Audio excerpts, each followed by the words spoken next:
Assalamualaikum warahmatullahi wabarakatuh.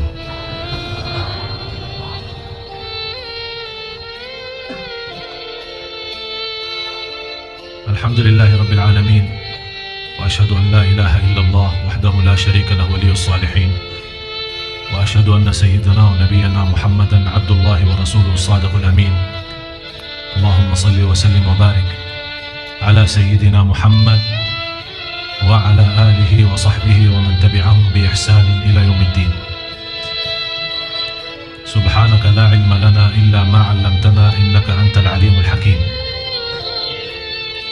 Maha suci Allah, Maha suci Allah, saya tidak memiliki ilmu apa-apa, hanya saja apa yang diberikan oleh Allah subhanahu wa ta'ala. Segalanya milik Allah. Apa yang kita rasa memilikinya itu sesungguhnya milik Allah.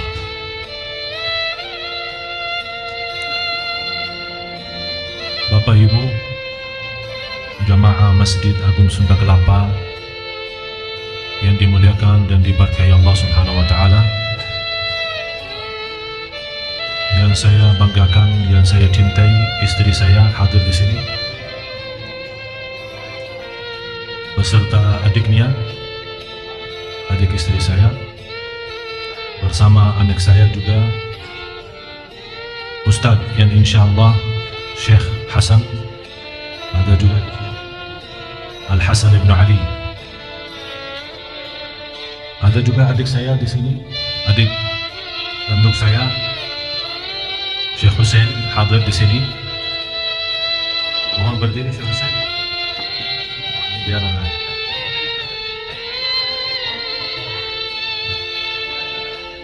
ada kamera. Sudah lihat nggak? Belum. Katanya mau langsung, kalau lihat kamera belum puas. Sebelah sana, sebelah sana.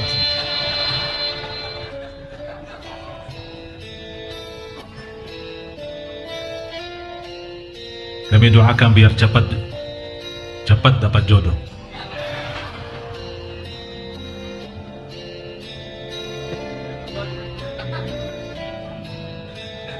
Bapak Ibu,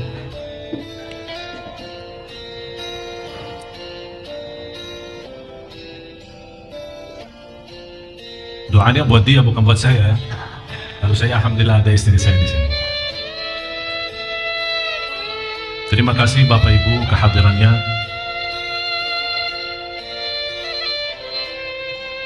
Saya sangat kagum dengan jemaah sekalian yang hadir di malam ini. Sebelum saya menyampaikan tema saya, pandang bermacam atau berbagai macam manusia dalam hal salat, dengan dasar firman Allah Subhanahu wa taala Suratul Baqarah 153. Saya mohon Bapak Ibu, malam ini banyak kita akan belajar. Jadi saya mohon perhatiannya, yang masih berisik-berisik ibu-ibu ini. Kalau di sini Masya Allah saya mendengar hanya suara nafasnya, kalau ibu-ibu suara mulutnya. Jadi mohon sebelum saya masuki kita sama-sama belajar, karena tema yang saya bahas belum pernah dibahas di sini. Dan saya harap dengan masuknya tahun baru, kita sama-sama harus mampu memperbaiki salat kita. Sebagaimana firman Allah Subhanahu wa taala, ba'da a'udzu billahi minasyaitonir rajim, ya ayyuhalladzina amanu ista'inu bis-sabri was-salah, ista'inu bis-sabri was-salati innallaha ma'as-sabirin. Hei orang beriman, minta tolonglah dengan sabar dan salat. Minta tolonglah dengan sabar dan salat. Karena kedatangan pertolongan Allah itu adalah lewat sabar dan salat. Sebelum saya menyampaikan tema khusus untuk malam ini, ada yang saya perlu sampaikan. Bapak Ibu, sama-sama ucapkan Alhamdulillah. masih kurang jelas. Dari dalam hati. Bukan saya minta suara keras, tapi saya minta berkata alhamdulillah, tapi hati merasa. Hati bisa bergetar karena mengucapkan kalimat sebagaimana bersabda Rasul, ucapan alhamdulillah itu lebih berat dari bumi dan langit. Dengan ucapan alhamdulillah bisa mempenuhi segala isi bumi dan langit, hanya dengan kata alhamdulillah. Oleh karena itu dikhususkan kata alhamdulillah itu diawali suratul Fatihah, dan rahasianya dan kelebihannya alhamdulillah termasuk mulai dengan kata memiliki dasar huruf yang bermacam tempat, dari bagian dalam ujung tenggorokannya, kemudian adalah bibirnya dan juga bagian lidahnya. Coba kalau kita bilang ha, keluarnya dari mana? Dari dalam kan? Bagian tenggorokan. Terus kalau da, keluarnya di mana? Lidah. Terus mim, keluarnya di sini. Ada rahasia apa? Apa kaitan ha, mim, dal sampai ada sebuah kata yang diucapkan alhamdulillah? Karena di sini Allah mengikatkan huruf yang berbeda tempat, dari dalam sampai keluar. Berarti di sini Bapak Ibu, kita harus melatih diri bisa mengucapkan kata alhamdulillah dari batin, bukan hanya sebatas zahir, bukan hanya sebatas nyata saja keluarnya.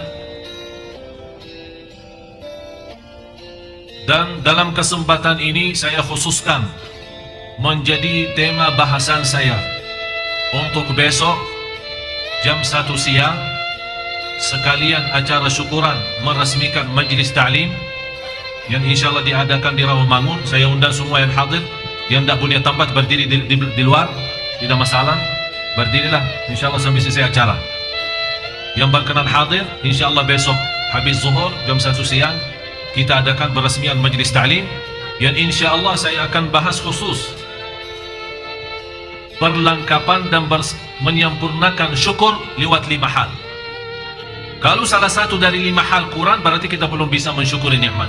Bagaimana bisa terwujud la in syakartum la azidannakum?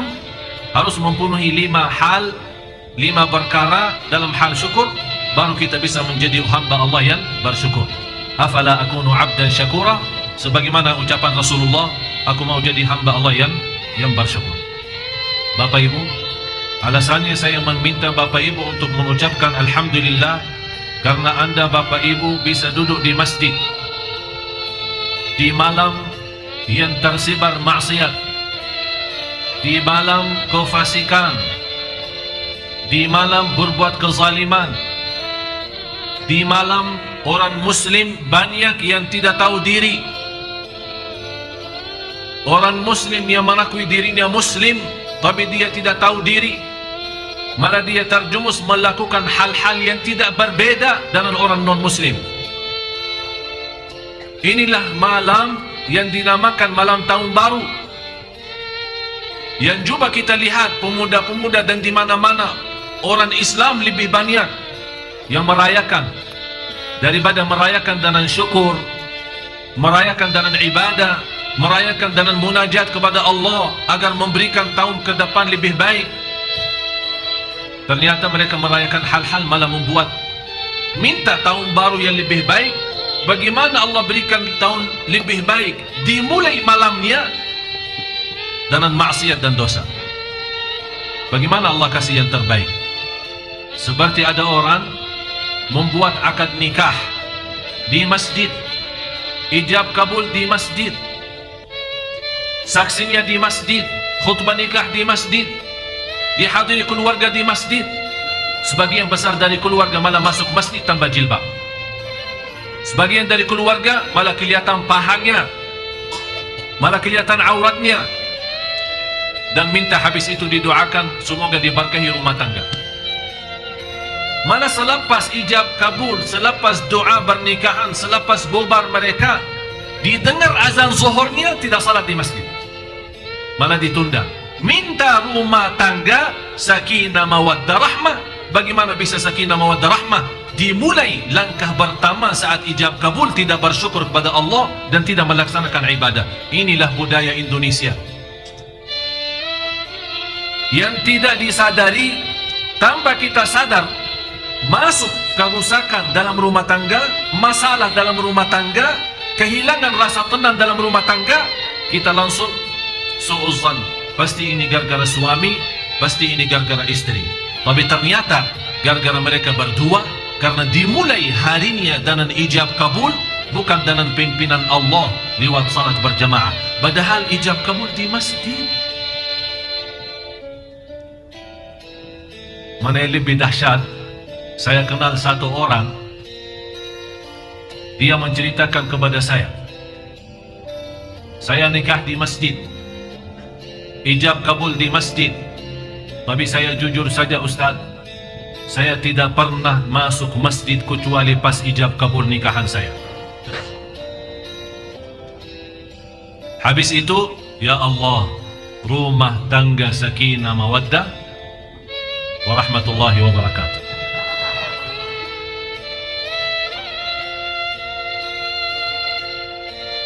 Bapak Ibu yang dimuliakan Allah Subhanahu wa taala, nahnu qaumun a'azzana Allah bil Islam, faman ibtagha al-'izzata bighairihi adallahu Allah. Bapak Ibu, kita orang Islam, Allah membanggakan kita, memuliakan kita dengan agama Islam. Jadi harus kita bangga terhadap Islam, dan kita harus tahu diri kita orang Muslim. Jangan menjadi orang Muslim tapi tidak berbeda dengan orang non-Muslim. Ternyata perbedaannya apa? Dia tidak menjalankan Islam sama sekali, malah dia mengikuti budaya non-Islam. Tapi beda dia sama orang Muslim atau non-Muslim, bedanya orang tersebut Islam karena dia lahir dalam keluarga Islam, itu saja. Dan orang Katolik atau orang Nasara atau non-Muslim, dia lahir dalam keluarga non-Muslim. Tapi dalam hal berlaku mereka hampir sama. Apakah segitu sudah menjadi Islam kita tidak punya harga?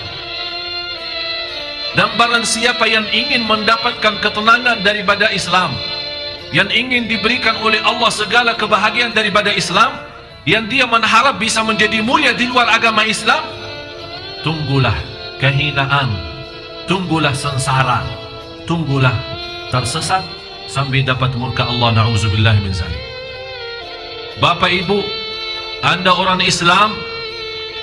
Anda orang Islam enggak? Bangga sebagai orang Muslim? Tidak. Apakah kebanggaan kita sebagai Muslim cukup dengan berkata saya Muslim, atau buktikan dengan amalan-amalan ibadah? Bapak Ibu, ini malam tahun baru. Alhamdulillah. Kenapa saya minta Anda berkata Alhamdulillah? Karena di malam ini sebagian dapat ridha Allah, ada orang lain na'udzubillah di malam ini malah dapat kemurkaan Allah.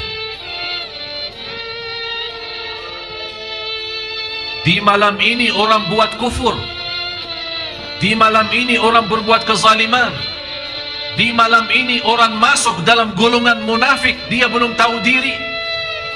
Di malam ini orang tahu, tanpa sadar dia dalam berlaku dosa maksiat, masuk dalam kelompok fasikin. Jadi Bapak Ibu harus kita bersyukur. Alhamdulillah Allah membukakan hati kita bersama untuk bisa datang ke masjid.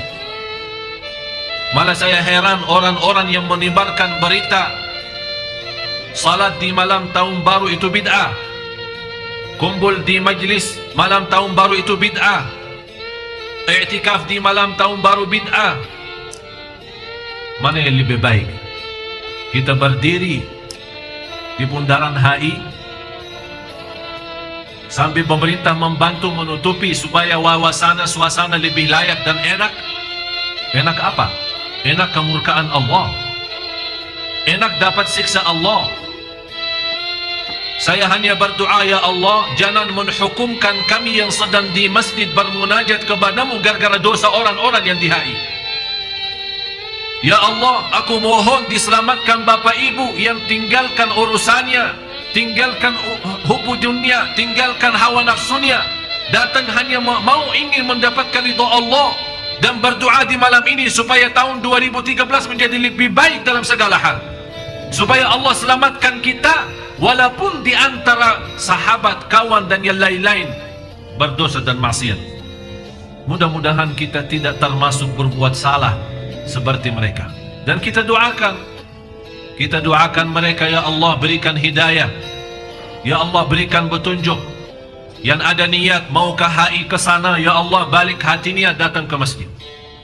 Ya Allah yang punya tujuan sambil menghiburkan keluarganya dan anaknya ke HI atau ke tempat tertentu berhiburan, dia belum tahu di situ kemurkaan Allah, ya Allah selamatkan supaya dia segera kembali ke masjid, ya Allah. Kita doakan, karena menurut saya mereka belum tahu.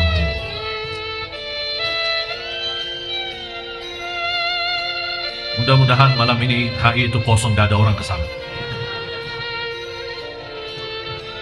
Biar semua polisi dan keamanan yang sudah menyiapkan tempatnya kecewa, gak ada orang datang. Karena semuanya larinya ke masjid, semuanya datang mencari ridha Allah, semuanya di tangan Allah. Kita tidak tahu. Tapi yang saya khususkan Bapak Ibu, harus Anda yang bersyukur di malam ini. Allah bukakan hati, tidak terbayang mau melarikan diri ke tempat maksiat, tapi Anda sudah nawaitu.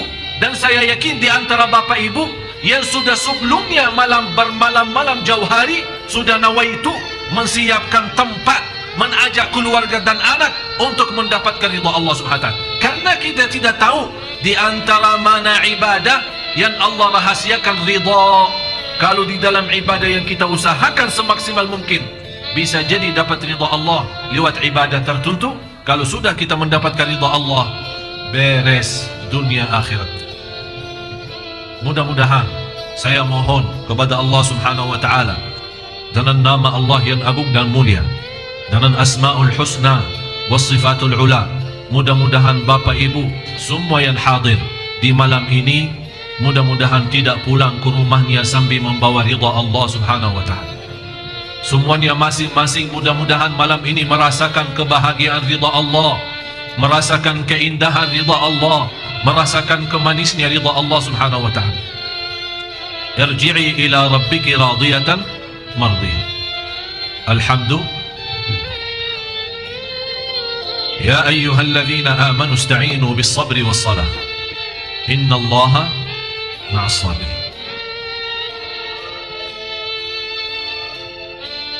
Kunci dalam segala kehidupan kita tersembunyi dalam sabar dan salat. Ulama menjelaskan tidak ada pahala yang setinggi-tinggi sebagaimana pahala ibadah sabar. Dan sabar itu ada 3 macam. Sabar atas taat. Bapak Ibu datang malam ini namanya apa?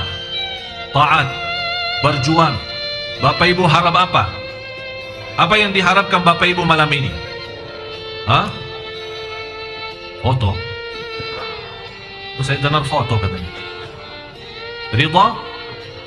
Berarti kita Bapak Ibu di malam ini fokus ke ridha Allah. Siapa yang memberikan ceramahnya, siapa yang mengimami kita, siapa yang memberikan tausiahnya, itu bukan urusan. Karena kita fokus bersama malam ini untuk mendapatkan ridha Allah. Berarti Bapak Ibu harus Anda titikkan dalam hati, ya Allah, saya malam ini mau dapat ridhamu ya Allah.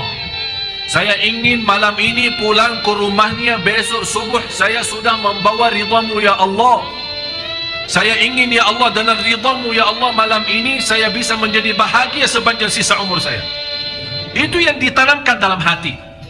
Kita memang tidak bisa maksa Allah, tapi kita bisa bermunajat, kita bisa berdoa. Tidak ada habisnya sampai kita merasa Allah kabulkan. Belum dikabulkan, kita teruskan berdoa kita kepada Allah Subhanahu wa taala. Karena salah satu kita mensyukuri nikmat Allah membukakan hatinya, hidayah taufik datang kemari. Kita punya kewajiban mensyukuri nikmat Allah. Di antara kita bersyukur adalah berdoa kepada Allah Subhanahu wa taala. Orang-orang yang sabar atas taat, Pasti di antara bapak ibu ada kawan-kawan yang mengajak untuk ke tempat hiburan. Ada yang mengajak keluar kota. Ada yang mengajak malah keluar negeri. Tapi anda sudah innamal a'malu binniyat. Anda sudah nawaitu dari jauh hari, malam ini saya mau i'tikaf. Malam ini saya mau curhat sama Allah. Malam ini saya ingin dipimpin Allah. Malam ini saya ingin dapat petunjuk oleh Allah. 2013 insyaAllah lebih baik. Ini kan semuanya Bapak Ibu kan di tangan Allah. Ini perjuangan Bapak Ibu sambil datang ke sini. Dan saya yakin pertama kali melihat jamaah ramai seperti ini malam ini. Saya sering ikutin i'tikaf sunat malam. Ada i'tikaf di BI, ada i'tikaf di Atin, ada i'tikaf di masjid mana-mana. Dan banyak yang mengharapkan dan mengundang dari jauh hari untuk saya mengisi di tempat mereka masing-masing. Malah ada yang 6 bulan lalu yang sudah minta isi untuk malam ini. Ada yang minta salat malamnya, ada yang minta muhasabahnya, ada yang minta ceramahnya. Tapi Allah Subhanahu wa taala membukakan hati saya milik Sunda Kelapa. Ini juga menjadi salah satu nikmat bagi kita sama-sama berkumpul di majlis ini. Mudah-mudahan dengan izin Allah kita sama-sama kumpul lagi di surga Allah. Sungguh kita rasa nikmat kalau kita sebagaimana Allah berikan petunjuk, kita bisa merasakan petunjuk itu. Ihdinas siratal mustaqim. Sabar atas taat. Bapak Ibu lagi berjuang. Banyak godaan, banyak hawa nafsu. Tapi kita juga perlu sabar atas taat. Ini yang pertama. Yang kedua, sabar atas hawa nafsu. Sabar atas maksiat. Nafsu kita mengajak senang-senang. Memang nafsu kita belum senang salat. Nafsu kita belum senang majlis ta'lim. Nafsu kita belum senang menjadi orang salih-salihah. Mau? Semua mau enggak? Mau jadi salih-salihah? Mau jadi ahli salat? Mau jadi ahli Quran? Nafsunya tidak mau. Anda punya keinginan, tapi ini namanya sabar lawan hawa nafsu. Cinta Allah tidak? Hah? Cinta setengah mati atau cinta mati? Cinta mati. Berarti Bapak Ibu tidak ada tawar-tawaran soal cinta sama Allah. Betul? Betul? Tidak ada tawar-tawaran. Jadi cinta Allah berarti segalanya. Allah yang utama. Perintah Allah yang utama. Semuanya bagi kita Allah.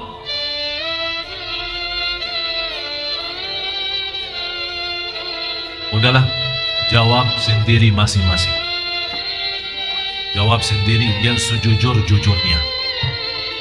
Kalau memang Allah cinta kita pertama dan tidak ada tawar-tawaran, mulai, tidak usah bahas lalu ya. Yang sudah lalu, tidak usah dibahas. Mulai malam ini, jangan sampai Anda masuk masjid masih masbuk. Siap? Ada yang diam ini. Kayaknya berat ini, gimana ya? Tidak ada di antara Bapak Ibu yang tahu berapa sisa umurnya.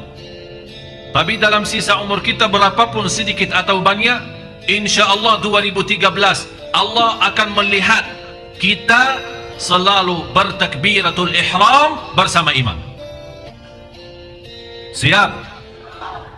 Langkah pertama menuju kebaikan, nawaitu. Anda ada nawaitu enggak? Tapi nawaitunya baru gerakan. Nawaitu sendiri tidak cukup. Anda sendiri sudah mengakui diri sebagai cinta Allah itu cinta mati. Tidak ada tawar-tawaran. Berarti begitu Anda mendengar azan masih ada kesibukan dunia, angkat tangan. Allah yang terutama.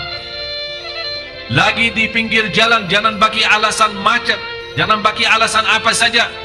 Wallahi, demi Allah, kalau kita jujur cinta Allah dalam hati dan kita merasa nyesal kalau rakaat satu sudah tertinggal, kita bisa nangis sebagaimana orang saleh.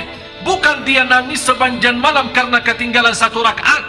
ketinggalan takbirah pertama sama imam, 3 hari dia nangis, tak bisa nyaman tidur. Kita bisa ketinggalan salat karena ketiduran habis sepanjang malam nonton Liga Inggris.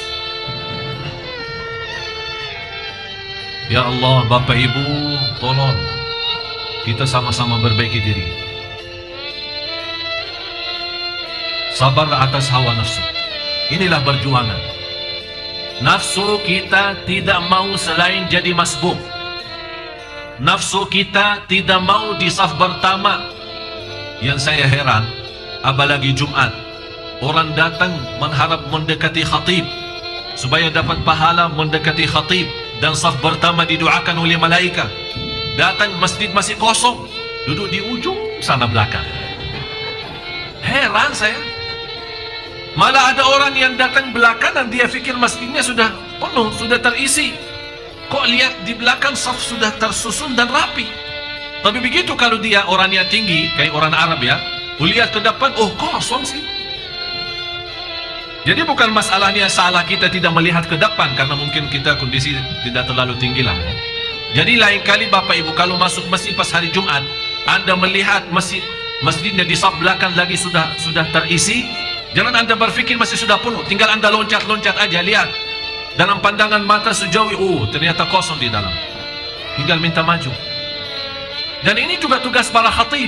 Begitu khatib naik mimbar, melihat banyak saf-saf yang kosong, tidak apa-apa, khatib berbicara sama makmum, tapi makmum tidak boleh berbicara. Khatib menyampaikan ke jamaah, tolong Pak, maju. Saf yang di belakang maju-maju. Ini dalam khutbahnya. Jadi mereka tinggal ikuti perintah khatib dan maju. Supaya orang yang datang belakangan telat, dia bisa mendapatkan posisi yang sudah siap, tambah mengganggu orang-orang yang sudah di depan. Tapi karena kita tidak mensusulkan saf depan, akhirnya orang yang datang melihat ada kosong di depan, akhirnya masuk. Akhirnya karena kakinya kanan, karena kakinya kiri, bisa berantem sama orang, bisa marah sama orang. Orang hanya tengok matanya, apa orang datang telat udah nyakitin lagi. Akhirnya hilang rasa Jumat, sudah sakit hati. Malah Rasul melarang kita melewati orang banyak lagi di saf-saf. Oleh karena itu jamaah sekalian, hal-hal seperti ini harus kita sama-sama perbaiki. Ini perlu perjuangan seperti ini. Saya yakin Bapak Ibu suka yang baik, suka berbuat baik. Tapi saya harap sama-sama 2013 menuju kepada yang lebih baik. Lebih baik dalam segala ucapan kita, pandangan kita, ibadah kita, majlis kita menjadi lebih sopan, lebih sederhana dalam kehidupannya, lebih halus, lebih tulus, lebih ikhlas, semua jadi lebih baik. Kalau bisa mempunyai segala amalan kebaikan itu puncaknya, sudah tidak ada lebih daripada itu.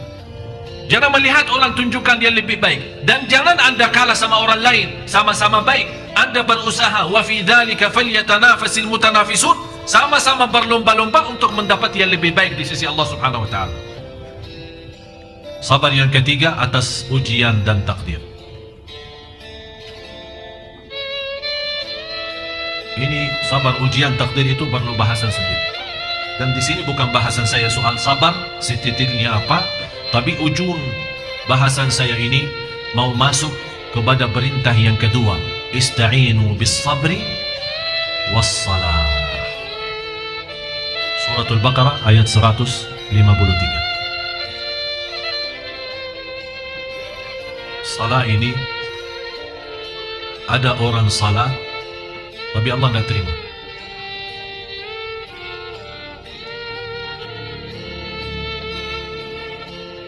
Kira-kira kita sudah berapa tahun salah?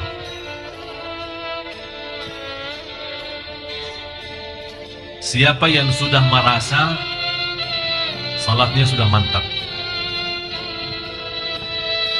Semua punya masalah salat? Angkat tangan yang punya masalah dalam salat.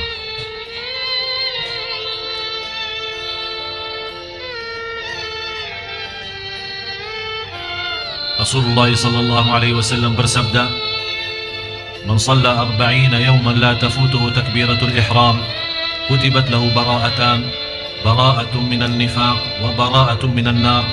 Barang siapa yang salat 200 salat, artinya 40 hari berturut-turut.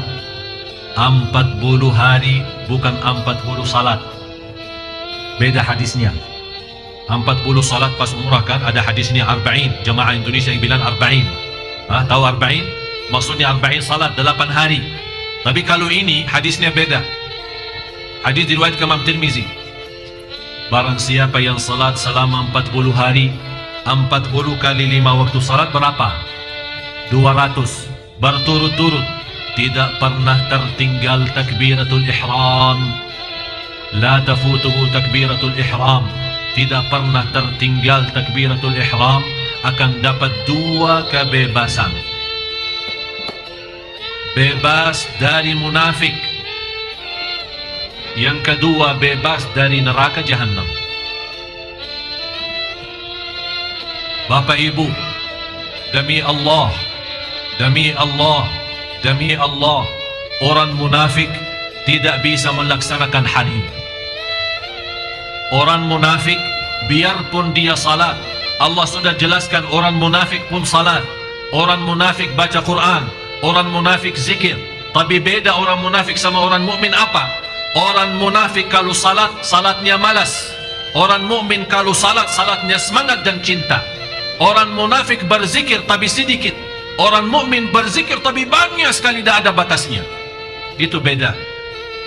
Oleh karena itu Allah perintahkan saat memanggil dalam sifat iman, ya ayyuhalladzina amanu udhkurullaha dzikran katsira.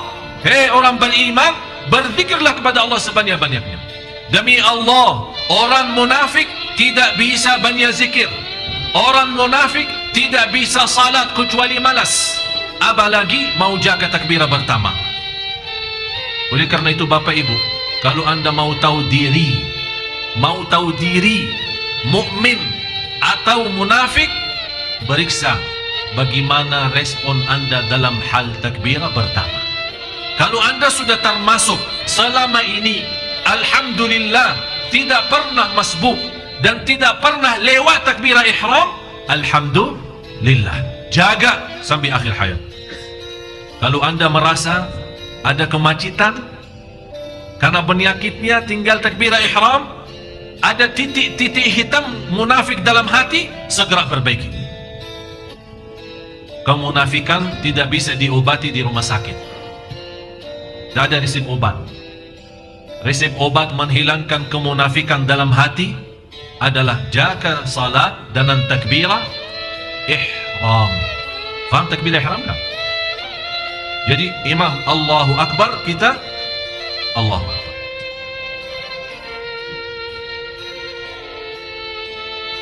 Bermacam manusia 5 dalam hal salat.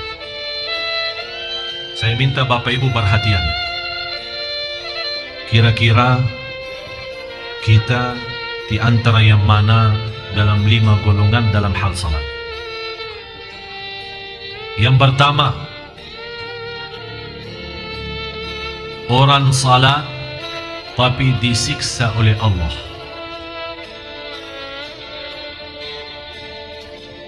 Orang salat tapi disiksa. Ternyata salatnya bukan menyelamatkan, malah salatnya membawa dia ke siksa Allah. Fawailul lil musallin alladzina hum an salatihim sahun. Suratul Ma'un.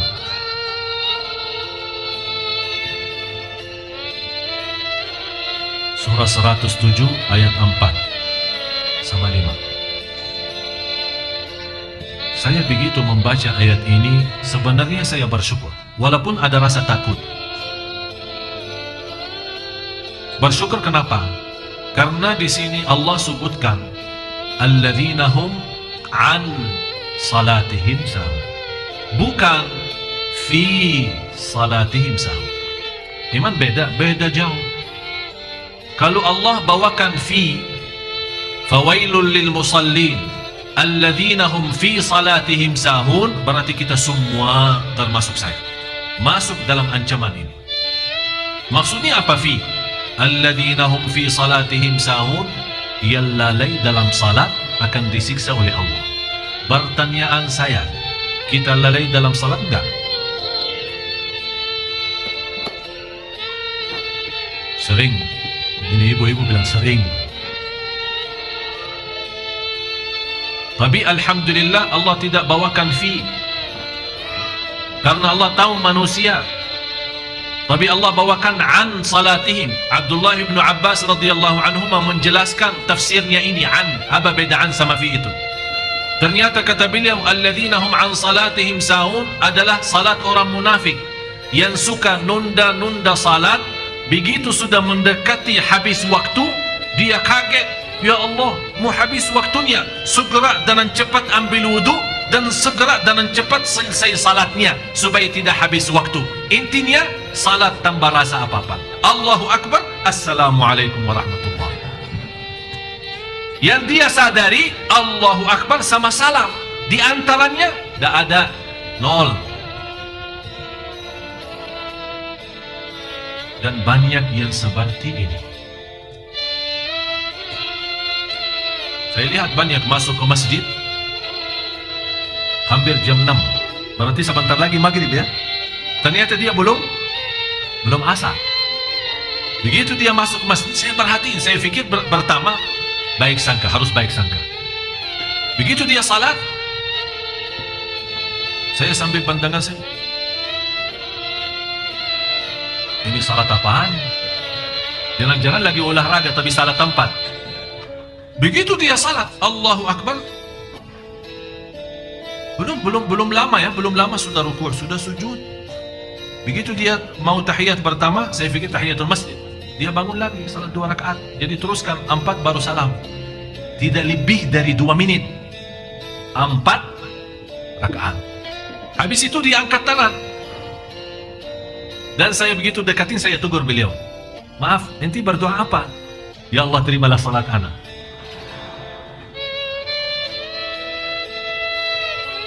Malu, kita malu sama Allah kalau kita punya salat seperti ini.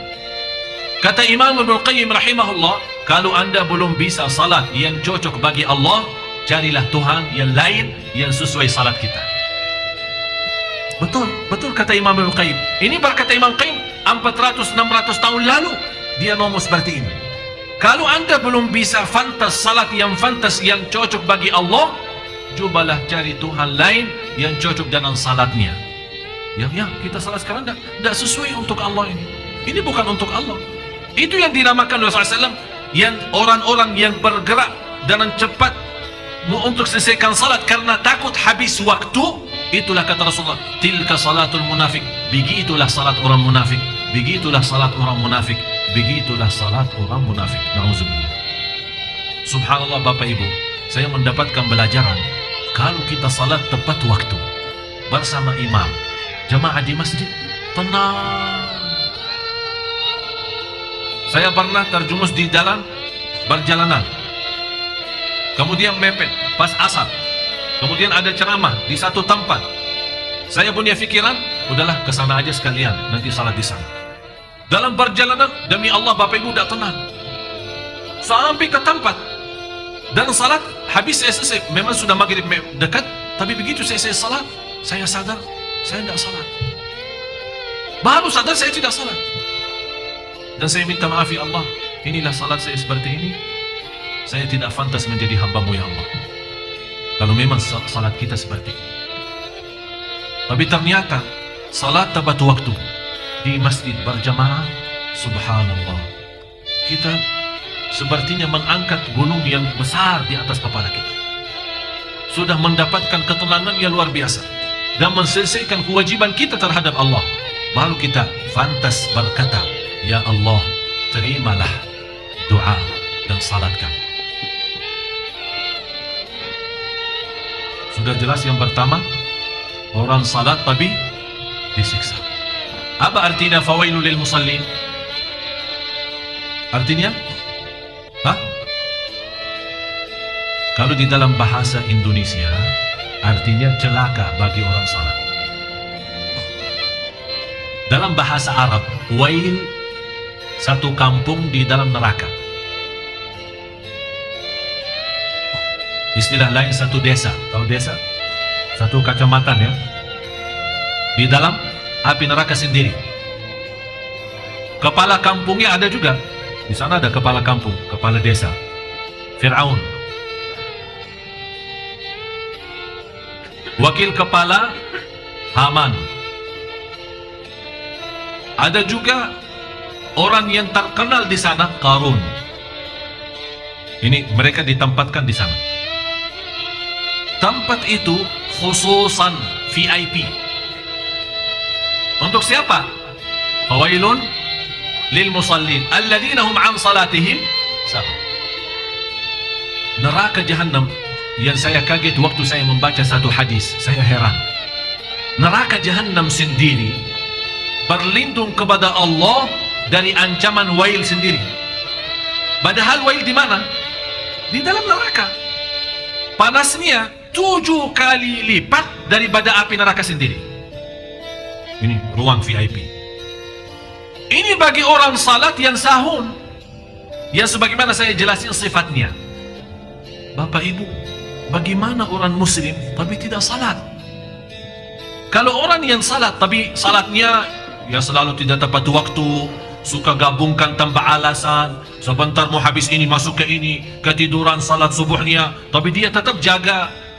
Ini sudah termasuk dalam ancaman ini. Bagaimana orang yang tidak salat sama sekali? Nauzubillah. Yang kedua, orang salat tapi dihisab oleh Allah. Dia selamat dari ancaman fawailun lil musallin, tapi belum mantap salatnya, dihisab. Seperti apa? Siapa mereka? Mereka adalah orang-orang yang tidak sempurna wudunya, yang tidak menjaga rukun-rukunnya, yang tidak mempelajari wajib-wajibnya. Dia salat ikut-ikutan. Dan di dalam salat, kalau dia Allah Akbar, hilang, tidak tahu kemana. Sebentar di mall, sebentar di rumah, sebentar di Tanah Abang, sebentar naik busway, sebentar bayanan umroh, sebentar ingat masalah rumah tangga. Pokoknya kalau dia sudah Allah, sebelumnya tidak ada, santai aja, belum takbir kan? Begitu dia Allahu Akbar, wish, udah masuk. Sepertinya dia lagi meeting dalam salat.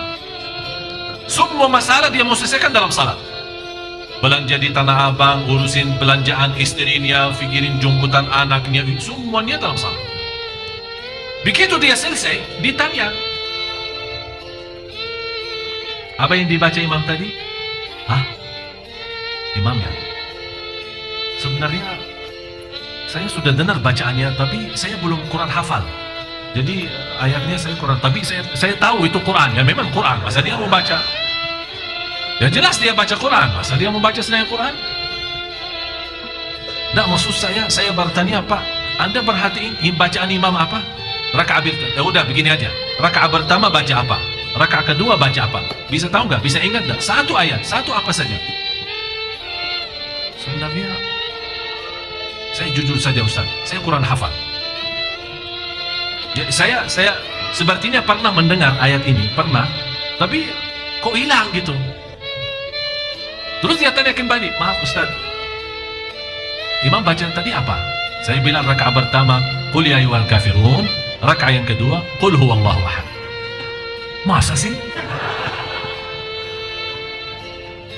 Dia berpikir ayat ini tadi baca. Memang terus terang saja Bapak Ibu, ini hal hampir 90%. Termasuk saya. Saya bicara jujur. Kadang masuk salat, Allahu Akbar, tidak tahu kemana. Tidak ada rasa sama sekali. Selesai salat, oleh karena itu berusaha jaga sunnah ba'diyah qabliyah, namanya sunnah rawatib. Mudah-mudahan dengan sunnah qabliyah ba'diyah Allah tutupi kekurangan itu di salat wajib. Pertama Allah hisabkan salat wajib. Begitu malaikat beriksa, ya Allah, ini hambamu memang salat banyak, tapi banyak lubangnya, banyak bocor. Bagaimana ya Allah ini? Kata Allah, coba lihat, beriksa, ada sunnah-sunnah enggak? Diperiksa, duha, qabliyah, ba'diyah, salat malam, tahiyatul masjid, sunnah wudu, taubat, hajat, dan yang lain-lain. Allah perintah malaikat, coba periksa, ada sunnah-sunnah enggak? Kata malaikat, ada ya Allah, banyak sunnah-sunnahnya. Udah, tutupi aja lubang-lubangnya. ditutupin semua jadi salat sempurna, masuk surga. Ada yang lain, Allah tanya, coba periksa salat sunnah dia, ya Allah tidak ada. Berarti salatnya bagi dia apa? Celaka kan? Oleh karena itu Bapak Ibu, kalau Anda belum bisa sempurna dalam salat wajib, jangan tinggalin salat sunnah. Banyak salat sunnah, qabliyah, ba'diyah, tahiyatul masjid, sunnah wudu, masuk rumah, keluar rumah. Sebagaimana saya sudah jelasin berkali-kali, sunnah itu berbanyak semaksimal mungkin. Harun al-Rashid, salah satu khalifah, terkenal beliau setiap malam tidak kurang, di luar salat wajib tidak berkurang dari 100 rakaat. Di luar salat wajib tidak berkurang dari 100. Jadi jumlah salat sunnahnya semua hampir 100 rakaat. Jadi sayang sekali kalau Bapak Ibu hanya terhitung Anda punya salat wajib saja. Sayang. Mudah-mudahan salat wajib sama sunnah. Harapan saya sesuai hadis Rasulullah, dan sunnah-sunnah Allah sempurnakan kekurangan kita dalam hal dan salat wajib.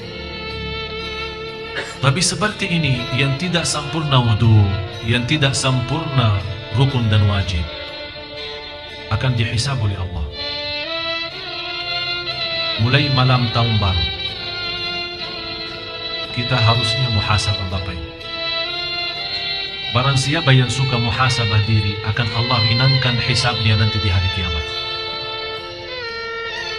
Muhasabah bukan pas lagi ramai-ramai di masjid pas i'tikaf, tidak. Kalau bisa Anda setiap malam punya muhasabah di rumah.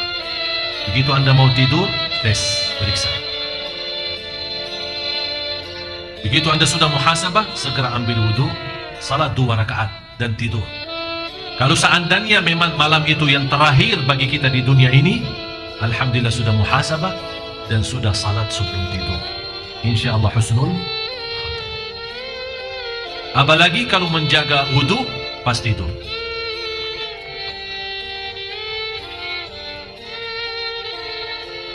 Jadi tolong diperiksa soal salat kita. Yang ketiga, salatnya mampu menghapus dosa.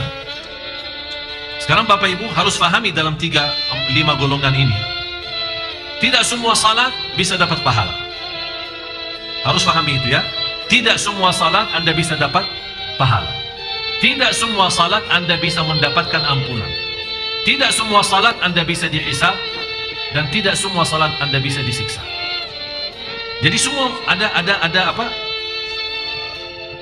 Turutannya, bagaimana sistemnya. Yang disiksa sudah saya jelasin. Fawailun lil musallin. Yang dihisab oleh Allah sudah saya gambarkan.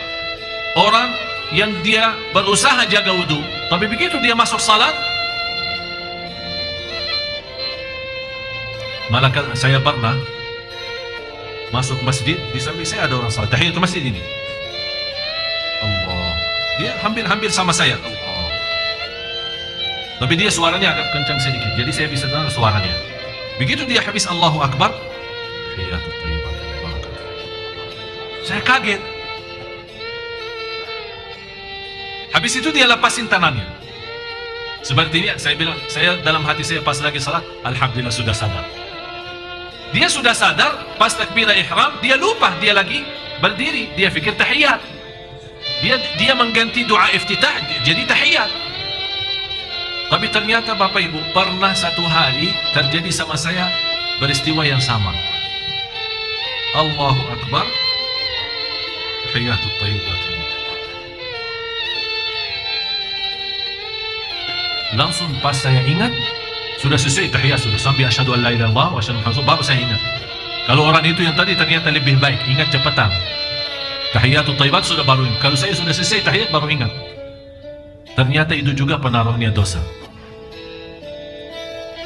Barangkali saya ada salah sama istri saya, jadi begini salat saya.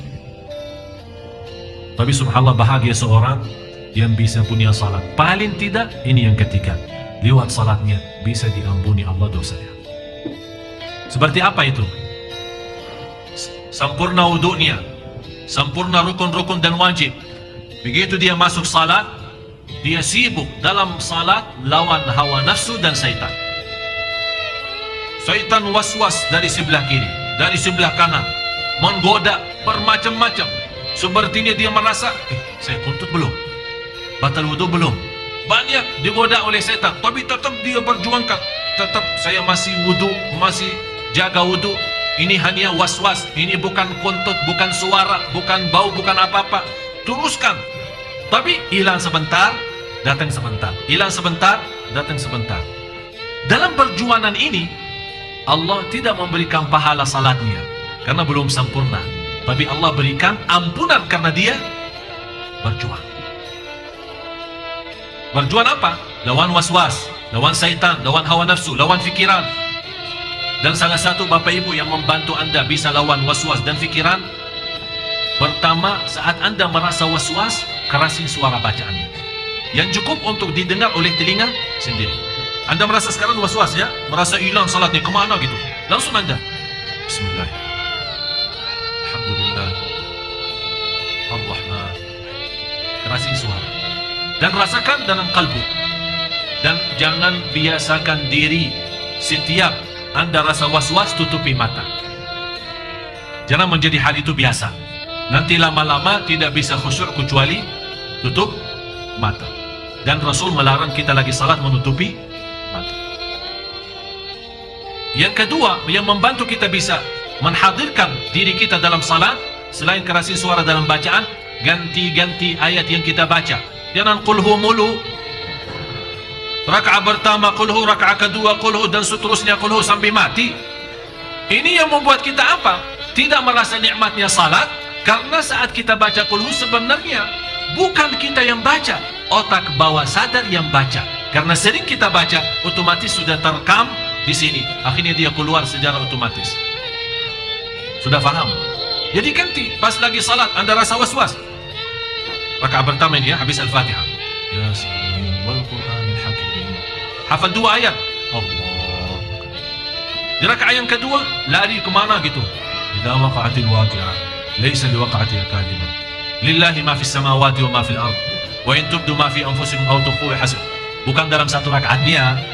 Tapi maksud saya, usahakan pindah-pindah setiap Anda dalam satu rakaat. Misal rakaat pertama baca ayat tertentu. Di rakaat yang kedua pindah ke ayat baru lagi yang Anda hafal. Jangan hanya sepanjang hidupnya dan sepanjang salatnya qulhu qulhu qulhu atau 4 qul. Qul ya ayyuhal kafirun, qul huwallahu ahad, qul a'udzu birabbil falaq, qul a'udzu birabbin nas. Akhirnya syaitan yang sering goda kita, dia sudah hafal 4 qul ini, sering kita baca. Akhirnya kita harap lewat bacaan bisa syaitan lari. Ana hafal itu jangan bisa ana lari. Ya susah juga ini. Qul. Jadi kan masalah. Tapi saya minta Bapak Ibu, coba mulai malam ini ya. Karena ada salat i'tikaf, salat malam ya. Tapi saya minta sebelum Anda ikut salat malam, coba masing-masing salat 2 rakaat. Dan apa yang saya sampaikan ini coba praktik. Insya Allah dengan perjuangan Anda akan semakin salatnya semakin baik, semakin bertingkat. Bapak Ibu, Anda jangan harap di satu malam bisa langsung jadi ke martabat yang pertama. Masih kita bahas ya. Ini kita masih, yang saya harapkan sementara ini golongan yang ketiga. Lewat salat bisa diampuni Allah. Inna salata tanha anil fahsyai wal munkar. Kalau diampuni Allah berarti dosa kita sepanjang hari diampuni Allah. Begitu kita salat diampuni. Tapi yang keempat, ini jauh lebih tinggi lagi. Orang salat tapi dapat pahala. Bapak Ibu, kalau artinya semakin naik, semakin tinggi salatnya, berarti dapat pahala, otomatis diampuni juga kan? Semua kan di bawah, apapun yang di bawahnya dapat diampuni Allah Subhanahu wa taala, dimaafkan. Siapa itu yang salat tapi bisa mendapatkan pahala salat? Artinya lewat salat dia benar-benar bisa merasakan nikmat salat. Yang sempurna wudu, sempurna rukun, sempurna wajib. Begitu dia masuk salat, punya kekhusyuannya luar biasa. Ka'bah di depan, surga di kanan, neraka di kiri, malaikatul maut di belakang, menunggu saya selesai salat agar dicabut nyawa. Bisa rasakan nggak? Sebagaimana firman Allah Subhanahu wa taala suratul Mu'minun surah 23. Dari ayat 1 sampai 11. Bapak Ibu tolong tuliskan Suratul Mu'minun surah 23 dari 1 sampai 11. Itu yang kita harapkan. Qad aflahal mu'min alladzina hum fi salatihim khashi'un. Di sini Allah jelaskan fi salatihim, beda sama an salatihim. Bapak Ibu yang tidak bisa di martabat yang keempat ini, ada satu yang bisa membantu Anda semua, adalah doa. Kalau Anda berduli mau betul-betul menikmati khusyuk dalam salat, Anda berdoa kepada Allah. Ada seorang salih berkata, aku mujahadah diri lawan waswas dan syaitan selama 20 tahun. Alhamdulillah habis itu saya berhasil menikmati khusyuk dalam salat selama 20 tahun kemudian. Berarti Bapak Ibu jangan putus asa. Jangan Anda baru sekali salat, ya Allah ternyata khusyuk susah juga. Tetap berjuang. Kalau memang tidak bisa mendapatkan martabat pahala, paling tidak diampuni, supaya kita keluar dari masjid lepas salat sudah suci dari dosa dan maksiat. Yang terakhir, yang kelima,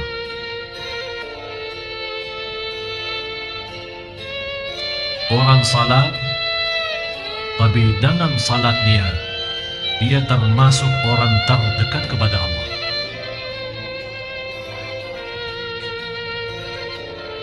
Lewat salat dia bisa merasakan diri sudah dekat sama Allah. Saya tidak bisa berkata hal ini sulit, tapi hal ini hanya orang-orang yang benar-benar dibukakan oleh Allah hatinya yang bisa menikmati salat sehingga itu. Orang salat namanya salat muqarrabun, yang didekatkan oleh Allah lewat salatnya. Jadi benar-benar dia datang begitu mendengar azan. Bukan hanya mendengar azan, malah saya pernah membaca salah satu sejarah, salah satu ulama Ahlus Sunnah. Di dalam biodata sejarah beliau, 70 tahun tidak pernah masuk masjid sesudah azan. Tidak pernah mendengar azan di luar masjid selama 70 tahun. Artinya apa? Dia mendengar azan di dalam, berarti 70 tahun dia jaga salat di masjid, sudah dia di masjid standby sebelum azan. Ini seperti mereka yang Allah kasih kelebihan posisi terdekat kepada Allah lewat salat. Inilah salat seperti salat mereka, tidak perlu doa. Begitu dia salat punya masalah, Assalamualaikum, selesai salat, Allah selesaikan masalah. Begitu dia punya hutang ingin dilunaskan, begitu dia melarikan diri kepada salat, ya ayyuhalladzina amanu, dia membuktikan lewat salat yang mendekatkan dirinya kepada Allah. Ista'inu bis sabri was salat, begitu dia salam, lunas utangnya. Sampai sahabat Rasul kekurangan makanan di rumah, dia salat 2 rakaat, Allah isi rumahnya makanan. Salat seperti apa? Yang jelas bukan seperti salat kita. Yang jelas betul bukan seperti salat kita. Salat mereka, begitu Allahu Akbar, mereka sudah merasakan dirinya di alam lain. Inilah salat mereka yang bisa tembus sampai ke langit yang ke-7, bertemu dengan cahaya Allah di atas. Cahaya salat mereka langsung bisa sambung dengan cahaya Allah di langit yang ke-7. Begitulah mereka merasakan keindahan dan kenikmatan yang luar biasa. Begitulah mereka dipimpin oleh salatnya dalam kehidupannya. Murah rezeki, tenang, sempurna iman, khusyuk, nikmat, mulia akhlak, kemana saja dalam lindungan Allah Subhanahu wa ta'ala. Tapi ini kembali kepada apa? Supaya kita bisa mendapatkan salat seperti ini, harus kita bisa membiasakan diri segala sesuatu kita kembali kepada salat. Lagi sakit hati, sebelum Anda cerita sama siapa-siapa, lagi sakit hati, Atau tuliskan statusnya di dalam BB. Aku lagi stres. Anak baca, dalam BB saya ada 498 yang ikut dalam grup BB saya hampir lebih dari separuh dari mereka statusnya aneh-aneh. Ada saya lagi galau, saya lagi stres. Kalau ditanya apa masalahnya, tidak ada. Tidak ada yang mau nikah sama saya. Itu jadi masalah. Banyak hutang. Tapi ternyata kalau kita periksa masalah itu, rata-rata masalah itu yang muncul itu gara-gara tangan kita, bukan karena Allah. Semua gara-gara tangan kita. Oleh karena itu Bapak Ibu, sebelum Anda punya prinsip seperti ini, di BBM-nya, di HP-nya, di laptopnya atau apa, mempunyai kata-kata yang tidak sesuai bersama Allah, lebih baik segera ambil air wudu dan salat. Punya masalah hutang, segera ambil air wudu dan salat. Sebelum Anda cerita sama manusia dengan harapan dibantu oleh manusia, ceritalah sama Allah, baru akan Allah bukakan hati manusia memberikan pertolongan. Anda yang belum nikah, salat. Anda yang lagi sakit, salat. Anda yang merasa tertutup perjalanannya, salat. Kunci membuka bumi dan langit, salat. Ista'inu. Allah di sini memerintahkan minta tolong lewat salat. Ista'inu bis sabri was salat. Orang istri dan suami yang sudah lama menikah sampai saat ini belum memiliki keturunan, salat. Sebelum Anda berikhtiar berobat sana sini, salat. Bapak Ibu, salat itu segala. Salat itu kita buka pintu Allah langsung tanpa protokol.